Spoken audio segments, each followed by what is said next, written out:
come get ready with me while I prepare to go serve in my local darkroom. First, I wanted to talk about the Pee-Wee Herman documentary. It felt redemptive. As a kid, I watched Pee-Wee Herman's Playhouse whenever I could, whenever it was on. I loved that show. The whimsy of it, the playfulness of it, the permission giving to be wild and free of it. It was very formative.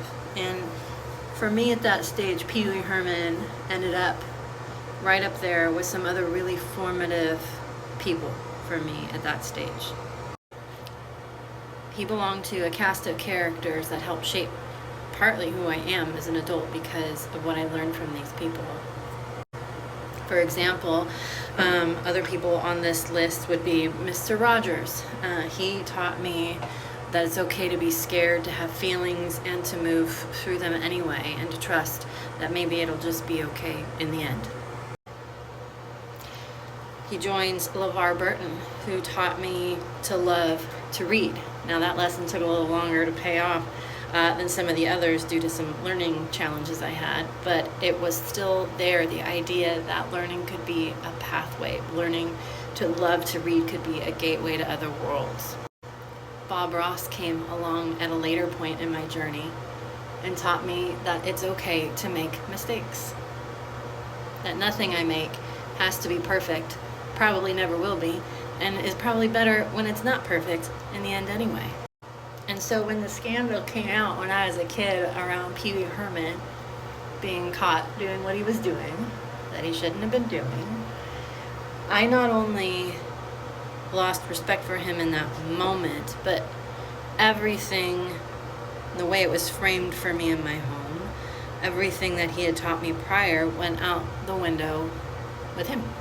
I couldn't like him anymore.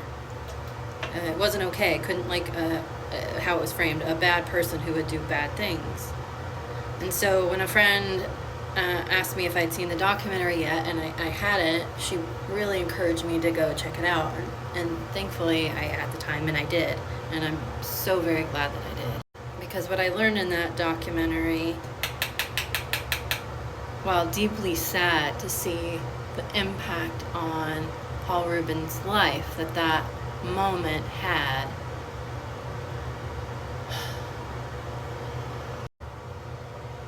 it allowed me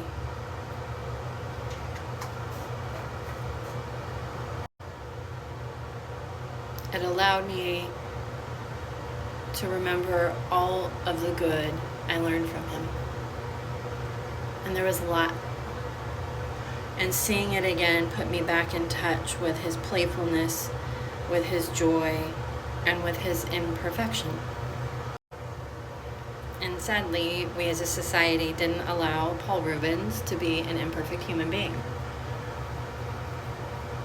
Everything that went down, reported, exploded incorrectly, I would say.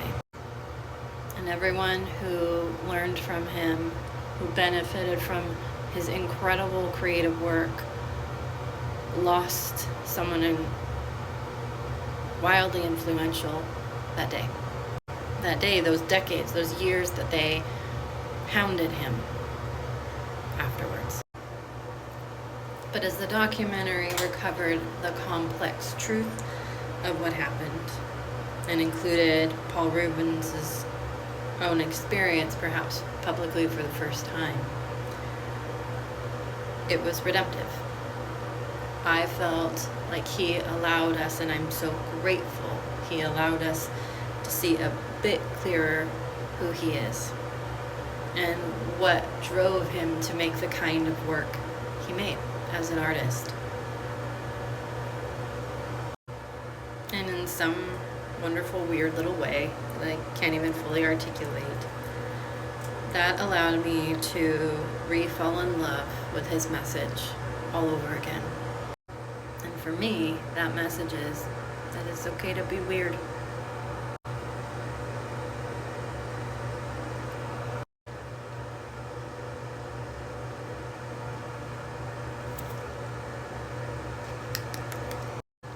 And in fact, being a little weird is honestly a lot more fun.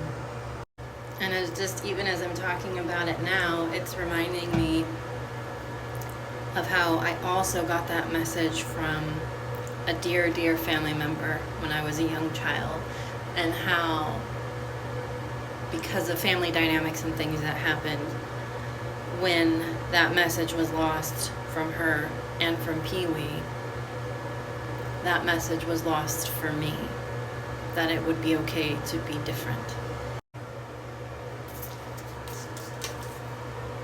So what does it look like to embrace it again? What does it look like to allow myself, for you to allow yourself to be exactly who you are?